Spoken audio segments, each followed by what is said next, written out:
Coucou, c'est Marie et Karim de Inspiring Explorers. Et comme vous le savez sûrement, on revient d'une semaine sur une île paradisiaque au Yémen qui s'appelle Socotra. Mais évidemment, on vous a montré les belles choses, à quel point c'est magnifique, mais il y a un côté un peu négatif. On a déjà sorti 3 vidéos sur le sujet.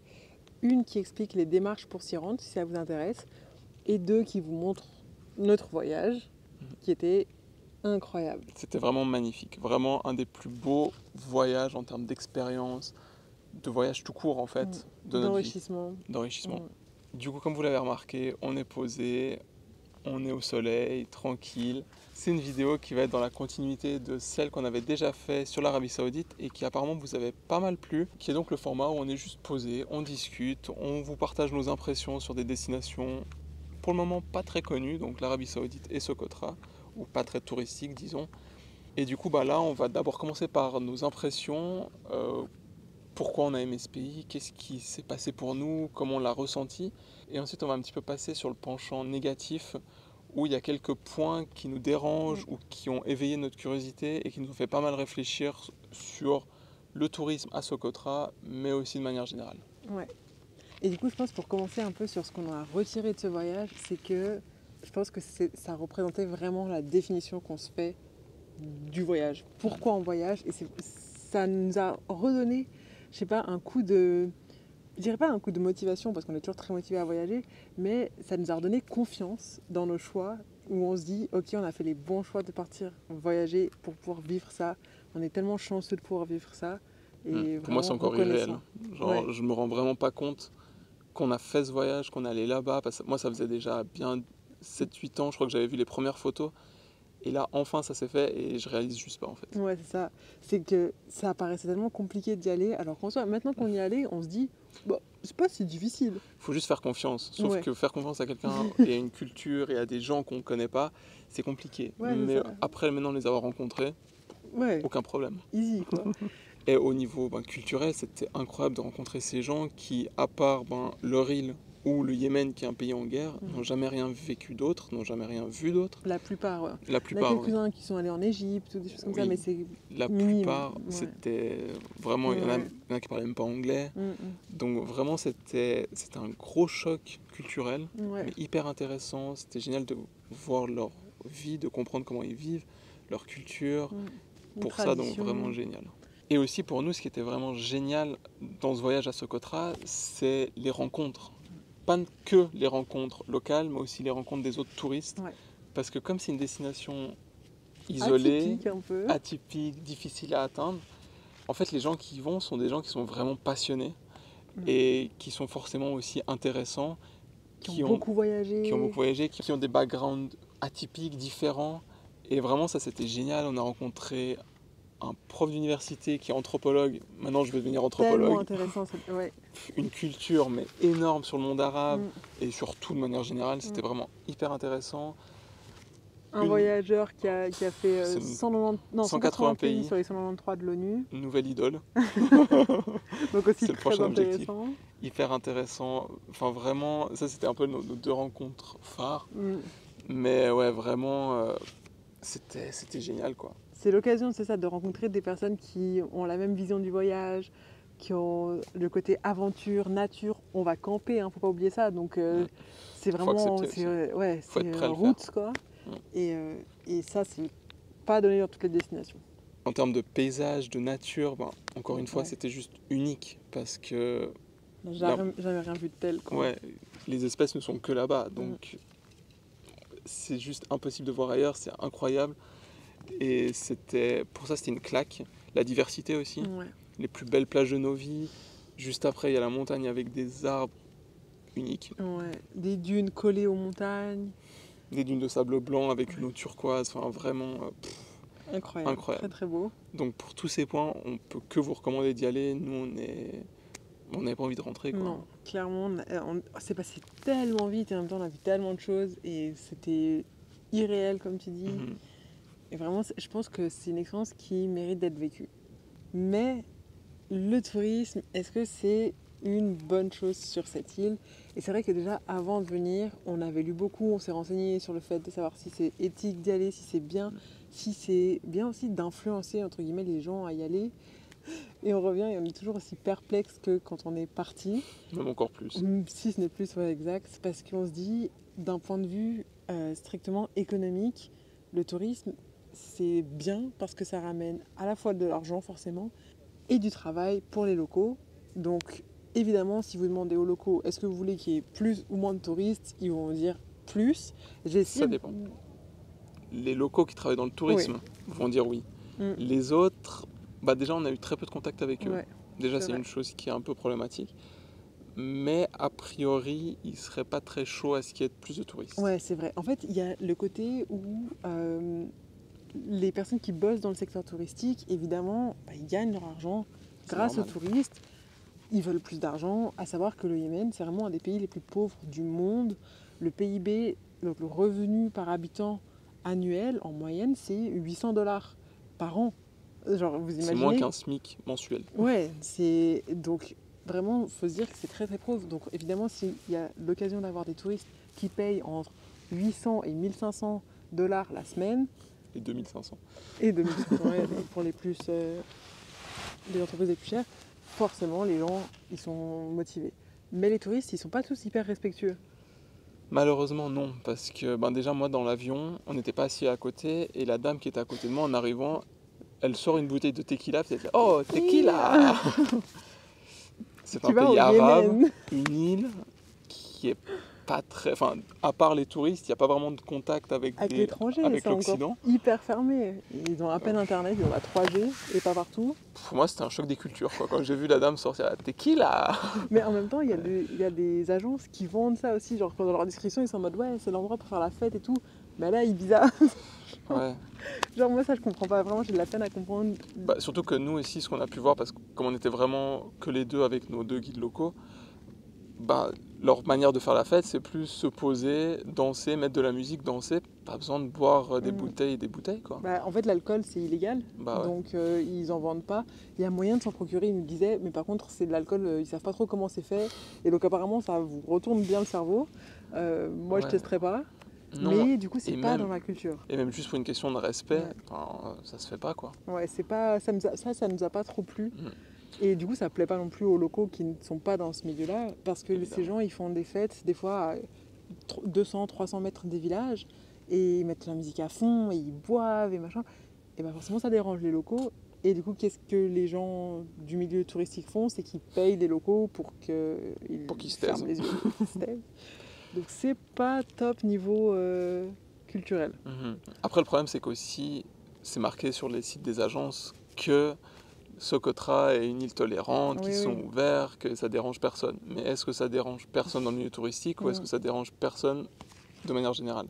Et ça je pense qu'il y a une nuance qui n'est pas faite, en tout cas qui n'est pas très bien précisée dans le... C'est ça. Et c'est vrai qu'après 2 mois de voyage dans le monde arabe, au Moyen-Orient, nous, on se rend compte quand même que faire preuve d'ouverture d'esprit en adoptant les coutumes locales, en s'habillant de manière modeste, c'est aussi montrer une forme de respect et c'est aussi donner envie au pays d'accepter plus de touristes, je trouve. C'est clair, montrer le bon exemple en fait. On va pas vous mentir, on a dû faire une petite pause dans cette vidéo. Il y a des chèvres. On a été assaillis par un troupeau de chèvres. On vous montre les coulisses du tournage. C'est sympa. On n'est pas très à l'aise. Elles sont encore là, elles se baladent. Elles sont super drôles, elles sont super poilues. Ouais, alors qu'il fait 35 degrés. L'évolution, c'est pas encore ça. Bref, revenons à nos chèvres, non pas nos moutons. Du coup, en parlant de plus de touristes, le problème, c'est aussi que les infrastructures ne suivent pas tellement à Socotra. Sachant qu'à la base, il n'y avait qu'un avion qui arrivait par semaine. Enfin, un avion depuis Abu Dhabi, un avion depuis le Yémen. Du Caire, mais en passant depuis par le Caire, Yémen et Socotra. Ouais. Et qu'en moyenne, il y avait, je crois, 80 personnes sur l'île. 80 à 120 personnes, je crois. Moi, j'avais même lu qu'avant ça, en 2018, il y avait en moyenne entre 30 et 40 personnes par semaine, 30 et 40 touristes par semaine sur l'île. Alors que là, nous, dans notre avion, c'était plein. Ouais. À peu de choses près. Depuis février, il y a un 2e avion qui part depuis Abu Dhabi. Donc ça fait déjà 3 avions. Donc là, nous, je pense, de notre ressenti, on devait être entre 200 et 250 personnes sur l'île. Je pense, ouais. Et il y a bientôt un 4e avion. Oui, du coup, un 4e, un 3e depuis Abu Dhabi. Ça commence à faire beaucoup. Ouais. Sachant que dans notre premier camp, nous, quand on arrivait, vraiment, c'était un peu la surprise parce qu'on s'attendait à être seul au milieu de nulle part. Ils nous avaient dit, ouais, l'avion est plein, mais on s'arrange, on met les gens un peu partout, les groupes se séparent. On arrivait, il y avait quand même pas mal de tentes. Ouais, je pense qu'il y avait une vingtaine de tentes. Et c'était pas le camping, mais c'était pas le camping le plus peuplé, hein, finalement. Et notre avant-dernière nuit, j'avais compté, je crois qu'on était 50 tentes aussi, ou 60 tentes. Donc ça commence à chiffrer. Bah, c'est cool de pouvoir camper genre sur des plages magnifiques, mais à un moment, si on n'a plus de vue parce que tout le monde est côte à côte les uns devant les autres, bah, c'est pas terrible, quoi. Après, nous, on avait l'avantage, c'est qu'on était avec une petite agence locale et on avait un tour privé, donc on était que les deux. Et ils étaient 2 voitures de cette agence, donc il y avait une autre dame qui faisait aussi le tour en même temps. Et comme on a sympathisé, ils nous laissaient camper côte à côte, mais voilà, on était toujours à l'écart des grands groupes, donc c'était quand même cool. On a toujours un peu c'est vrai qu'ils nous trouvaient toujours des bons spots, voilà. Mais bon, il suffit de tourner la tête et on voit toutes les autres tentes derrière. C'est clair qu'on n'est pas tout seul. Après, d'un autre côté, est-ce que ça préserve pas d'autres endroits de l'île en se disant on met tout le monde au même endroit? Mais ouais, il y a quand même pas les infrastructures. Parce que nous, ce qui nous a marqué le plus, c'est vraiment la pollution plastique. C'est-à-dire que forcément, moi, je me demandais avant qu'on arrive quand même, genre, est-ce que ça va être très pollué ou pas? Et ben la réponse est oui. Surtout qu'on est arrivé à Adibo, donc la capitale de l'île, et on voit que c'était dégueulasse. Ouais. Et notre guide nous dit ouais, mais en fait c'est juste ici, les gens ils s'en foutent. Mais par contre, c'est vraiment dégueulasse. Genre, il y avait des fois des espaces entre des maisons et c'était vraiment juste une route de déchets, quoi. Ouais, c'est vrai que c'était particulièrement dégueulasse. Très très sale. Mais quand même, le reste de l'île n'est pas totalement propre non plus. Bah, surtout sur les côtes, parce que quand on va sur les montagnes, quand on est allé à Hamril et tout, il y a 2-3 petits trucs par-ci par-là, mais vraiment rien de choquant, rien de pire que ce qu'on a chez nous même. Mais c'est vrai que sur les côtes, franchement, c'est une catastrophe, que ce soit proche des villages ou proche des camps. Et c'est là où on se dit quand même, ça pose problème, parce que vous amenez des touristes, les déchets sont principalement générés par le secteur du tourisme, parce que quand ils importent tout ce qu'ils importent pour satisfaire les besoins des touristes, et il n'y a même pas de poubelle au niveau des camps, donc les camps sont dégueux. Ouais. Et non seulement ça craint pour l'environnement, mais en plus ça ramène beaucoup de chèvres, parce que les chèvres sont en grand nombre sur Socotra et elles sont partout. Et elles mangent tout. Et en fait, elles se retrouvent à manger des mouchoirs, des conserves, en plus, du carton, etc. Et on se dit, bon, ok, l'estomac d'une chèvre, c'est solide, mais à quel point, quoi. Donc, pas top. Ouais, vraiment pas. Mais surtout que les déchets, là, je crois qu'ils ramassent de temps en temps. Enfin, ils viennent ramasser les poubelles et après c'est brûlé. Et encore, on n'est pas convaincu encore. Hein. Vu la quantité de déchets à Adibo, on n'est pas convaincu. Mais du coup, il n'y a pas de système de gestion à proprement parler des déchets. On parle même pas de recyclage, on parle vraiment juste de récupération des déchets. Et du coup, pour moi, ça craint que les nombres de tourisme grandissent de manière exponentielle sans que la gestion des déchets soit prise au sérieux. Et tu te dis, ça va ressembler à quoi dans 5 ans, quoi. On réfléchissait, mais le problème, c'est que comme ils n'ont rien d'autre sur cette île, c'est compliqué de leur dire mettez en place un système de gestion des déchets parce que... C'est vrai que ta population, elle meurt déjà de faim. Et que le seul moyen de ramener de l'argent, c'est les touristes. Mais en même temps, les touristes, ou la pêche, mais bon, les touristes contribuent à la pollution, mais en même temps, c'est compliqué. Du coup, on n'arrête pas de réfléchir, qu'est-ce qu'on pourrait faire et tout, mais c'est compliqué. Donc si vous avez des idées, n'hésitez pas à les mettre en commentaire, comment on pourrait les aider et faire que ça aille mieux. Moi, je suggérais que chaque camp organise genre un clean-up, donc un nettoyage d'un des campements où il est, une fois par semaine, et rien que si tout le monde faisait ça... Mais après, tu fais quoi des déchets? Oui, c'est ça, c'est que tant qu'il n'y a pas de gestion, c'est problématique. Mais au moins, peut-être, ou mettre un endroit, je sais pas. Après, moi, je pensais à mettre une taxe supplémentaire, vu que les gens... payent déjà super cher. Sinon, on a accepté de payer 850, et que certaines personnes étaient prêtes à payer 2500, au pire, toutes les agences s'accordent un petit peu sur un prix ou font baisser et mettent, je sais pas, 200 ou 300 francs. Ce qui est déjà énorme pour eux. Parce qu'un salaire mensuel, c'est 55 $. C'est déjà énorme, mais justement, mais les gens le sentiraient pas nécessairement passer, vu que certains sont prêts à payer 2500. Et grâce à cet argent, embaucher des gens pour nettoyer et peut-être essayer de créer un truc de gestion des déchets, je sais pas. Aussi, un autre point dont on voulait parler, c'est un peu de la situation politique, étatique, globale de Socotra. Parce que du coup, en fait, cette île est plus proche de la Somalie que du Yémen. Donc déjà, en termes géographiques, et aussi, je crois, les ancêtres des Socotris étaient somaliens. Donc surtout, ça ne fait pas partie du Yémen depuis très longtemps, finalement. C'est ça. Du coup, l'île est un peu revendiquée par la Somalie. Mais en même temps, comme la situation au Yémen est compliquée, il y a d'autres pays qui rentrent un peu dans la danse, que ce soit l'Arabie Saoudite et les Émirats Arabes Unis. Principalement ces deux-là, ouais. Principalement ces deux-là, qui aimeraient en fait en faire un peu leur terrain de jeu, quoi. En fait, il y a deux choses. C'est premièrement, ces deux pays, ils ont aussi un rôle dans la guerre qui est au Yémen parce qu'ils défendent la partie sud du Yémen. Donc ils sont déjà impliqués dans cette guerre. Et il y a ce côté où ils voient, je pense, une opportunité, que ce soit au niveau du tourisme ou même au niveau juste territorial, étendre la mainmise sur les différentes régions. Il y a apparemment potentiellement du pétrole pas loin.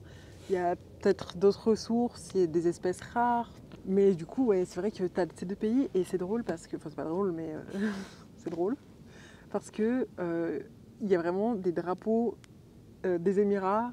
Pas des drapeaux saoudiens, on n'a pas vu de drapeaux saoudiens, mais il y a des drapeaux des Émirats. On a vu de l'architecture saoudienne. Et de l'architecture saoudienne. Et du coup, c'est marrant de voir ça. Vraiment, souvent, ça se fait face. Mais c'est vrai quand même, les Émiratis sont quand même bien plus présents sur l'île. On a senti on a senti ça. Et aussi, les gens sont plus proches d'eux. Ils espèrent, peut-être, certains, un rapprochement avec les Émirats, notamment pour les papiers, on va pas se mentir. C'est que d'après nos discussions, l'Arabie Saoudite, ils ont quand même aidé à reconstruire certains villages, etc. Mais les Émirats, ils ont reconstruit plus de villages, je crois quand même, plus de maisons et d'écoles et d'hôpitaux. Certains Sokotris qui aimeraient avoir le passeport émirati pour bénéficier de cette protection entre guillemets financière. Et surtout d'avoir un passeport utile. Ouais, parce que compliqué. Parce que là, au Yémen, ils peuvent aller nulle part. Et d'un autre côté, il y a quand même des Sokotris qui disent non, nous on veut juste qu'il n'y ait plus la guerre au Yémen, que notre gouvernement aille mieux, qu'économiquement ça reparte. Et surtout les projets des Émirats à Socotra. Ouais, a priori, ils voudraient faire des resorts. Ouais. Déjà de base, on n'aime pas les resorts, mais surtout à Socotra, ce serait ridicule. Ce serait vraiment dommage. C'est des plages magnifiques où il n'y a rien. Ouais. Genre il n'y a rien, il faut rouler une demi-heure pour trouver la première habitation. Le bateau pendant 1 heure ou des choses comme ça. Et là, des resorts. Ce serait tellement dommage. Apparemment la population aurait refusé. Oui, et puis le gouvernement pour le moment en place à Socotra est contre aussi, surtout qu'ils ne veulent pas miser sur ça. Ils veulent miser sur Socotra l'image vraiment montagne, aventure, espèce unique, etc. Et non pas une île balnéaire. Faut espérer. Mais à un moment, si le besoin d'argent se fait sentir... C'est ça, c'est à un moment à combien d'argent on est prêt à refuser. Tout le monde a un prix. Ouais. Mais c'est aussi quelque chose qui nous posait problème avant d'y aller, parce qu'on a découvert que les Émirats vraiment essaient de se l'approprier. Et le vol depuis Abu Dhabi, en fait, c'est pour ça. Je crois que le vol du Caire avait été interrompu à cause du Covid pendant un moment. Et le seul qui restait, c'était depuis Abu Dhabi. Et justement, ils en profitaient pour un peu montrer, oui, c'est à nous. Ouais, c'est ça. Même quand on cherche sur Google, tu m'as dit. Oui, moi j'ai cherché sur Google Who runs Socotra, donc qui dirige Socotra en ce moment, et ça met les Émirats Arabes Unis, parce que le gouvernement n'existe pas ou est très instable au Yémen, et donc c'est les Émirats qui gèrent. Du coup, ça pose quand même des problèmes d'ingérence, et ça nous posait un peu problème à ce niveau-là. Les locaux actifs dans le tourisme préférerait un rapprochement. Les autres, encore une fois, on n'est pas sûr à 100%, mais a priori pas trop. On n'a pas assez parlé avec eux pour savoir. Bon, je pense qu'on s'est assez attardé sur cette question. C'est intéressant aussi d'avoir votre avis, si vous avez déjà expérimenté ça dans un autre pays, ou si vous avez des idées ou quoi que ce soit. Vraiment, on est preneur et on est hyper intéressé à ouvrir la discussion parce que c'est quelque chose qui nous intéresse à fond. Le développement de pays en développement, disons, ou de pays pauvres en l'occurrence.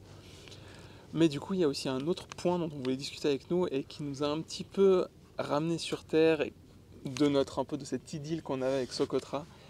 Parce que je crois qu'on l'a dit dans la vidéo, la dernière activité qui était prévue n'était pas vraiment à notre goût et ça a un petit peu terni l'image qu'on en a eue. Ouais, c'est clair. En fait, ils ont une idole locale, je dirais, qui s'appelle Elia, mais qui est appelée Abdullah the Caveman. Qui est en fait un homme d'une 60aine d'années qui habitait dans une grotte. Qui est né dans la grotte. Ses parents habitaient dans la grotte, etc. Mais maintenant, il habite en ville avec sa femme et ses 6 enfants. Six enfants, pardon. Survivants. Et en fait, C'est une attraction touristique. Oui, il y a une attraction touristique. En fait, à la base, vraiment, il habitait dans cette grotte, il allait pêcher de ses mains nues dans ce lagon, il connaît par cœur, etc. C'est intéressant, mais maintenant, c'est vraiment devenu une activité, une attraction touristique, comme tu dis, où les guides l'appellent, il vient de la ville à la cave, il vous raconte des anecdotes sur sa vie, qui sont, à mon goût, très orientées sexuelles, ce qui était assez étonnant vu l'endroit. Moi, je ne m'attendais pas trop à ça, ça m'a mis un peu mal à l'aise. Et... Moi, je trouvais ça un peu romancé aussi. Enfin, ouais. En fait, c'est ça, sachant qu'il habite plus vraiment là. Et qu'il est acteur. Et que c'est un peu une attraction touristique. Moi, j'arrivais pas à me déconnecter de... Ouais, qu'est-ce qui est vrai il dit n'importe quoi, il fait juste ça pour les touristes. Et puis, le problème, c'est que ça marche. Moi, je tirais la gueule.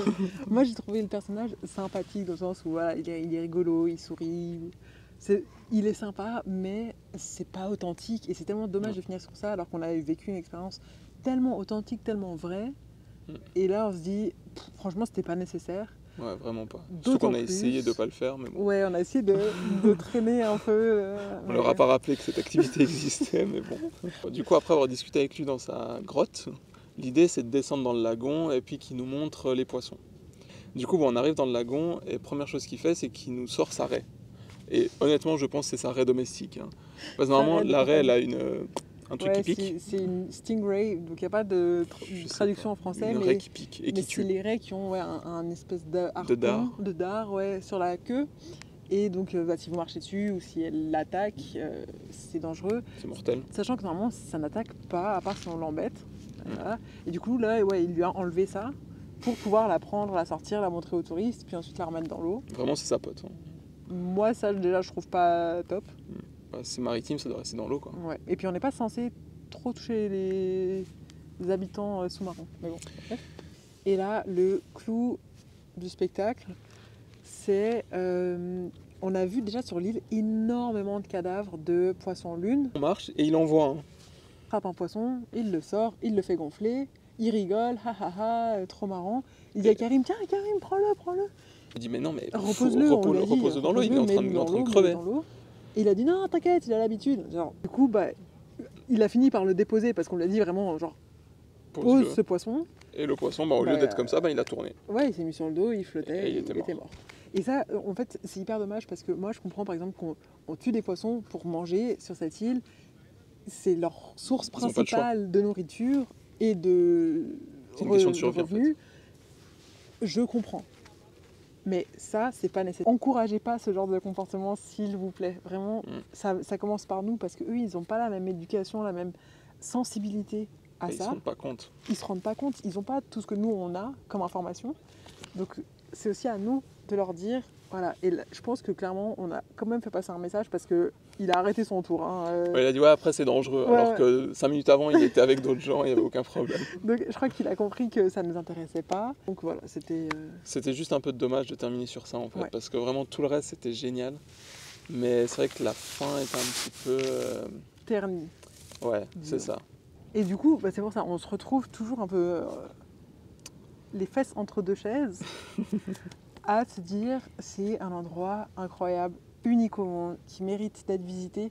Les Yéménites sont un peuple tellement accueillant. On a franchement rarement vu, si ce n'est jamais vu, des gens aussi accueillants, aussi sympathiques, aussi ouverts avec qui parler. Et c'est assez dingue parce qu'on aurait tendance à se dire que justement ils n'ont pas cette ouverture. Mais on a eu des discussions hyper intéressantes sur les différences culturelles, sur la polygamie, sur les femmes, sur la contraception. La contraception, enfin, la religion. Vraiment, on a eu plein de discussions intéressantes et c'était dingue. L'île est magnifique, je pense qu'on l'a déjà dit, on l'a déjà assez montré dans les autres vidéos. Mais il faut faire attention. Il faut rester sensible aux questions de l'environnement et moi je pense que là, tout de suite, si je devais dire est-ce que le tourisme doit se développer, je dirais non, il peut rester tel qu'il est, mais il faut mettre en place d'autres choses. Ouais, totalement. Surtout faire attention à tout ça parce que... Et le problème, c'est que c'est pas que à Socotra. En fait, tout ça, c'est adaptable à quasiment partout. Partout, ouais. Et c'est ça, en fait, qui nous intéresse beaucoup aussi dans le voyage. Et comme disait Marie, que ça nous a un peu remotivé au voyage, mais un voyage aussi réfléchi, responsable, où vraiment il faut se poser des questions de oui, les endroits sont magnifiques, mais qu'est-ce qu'il y a derrière? Moi, je suis hyper vite découragée des fois quand je vois la pollution ou certaines choses, la maltraitance animale en Jordanie par exemple, des choses comme ça, et tu te dis mais comment tu peux agir, on est impuissant, et c'est difficile aussi de voir ça. Et là justement on a envie de se dire mais c'est une île, vous pouvez tellement agir vite et bien et voir les effets, et ça donne envie de faire quelque chose et on ne sait pas quoi. Mais bon, il manque l'argent. Hein. Ouais. Moi j'ai même pensé, est-ce qu'on ne pourrait pas recycler les bouteilles pour créer des bateaux avec? Ce serait génial. S'il y a quelqu'un qui est ingénieur qui passe par là. Bon, du coup, je crois que cette vidéo est suffisamment longue, mais il y avait beaucoup de choses à dire parce que, comme on l'a dit, gros choc, en bien, en mal, mais il y avait quand même beaucoup de choses à dire et c'est aussi des choses dont il faut prendre conscience parce que cet endroit est magnifique, certes, mais il n'y a pas que ça. Il faut aller plus loin, il faut ouvrir un peu plus les yeux, regarder un peu plus dans les endroits qu'on nous montre, pas nécessairement. Et du coup, on espère que ce genre de vidéo un peu posée, podcast, vous plaira. Toujours. Si c'est le cas, n'hésitez pas à nous le dire aussi parce que on va aller encore dans des endroits et on est dans des endroits qui sont pas nécessairement hyper touristiques et où il y a pas mal de choses à dire, je pense. Donc n'hésitez pas à vous abonner pour voir toutes nos prochaines vidéos, à mettre un pouce en l'air et on se revoit la semaine prochaine. À bientôt.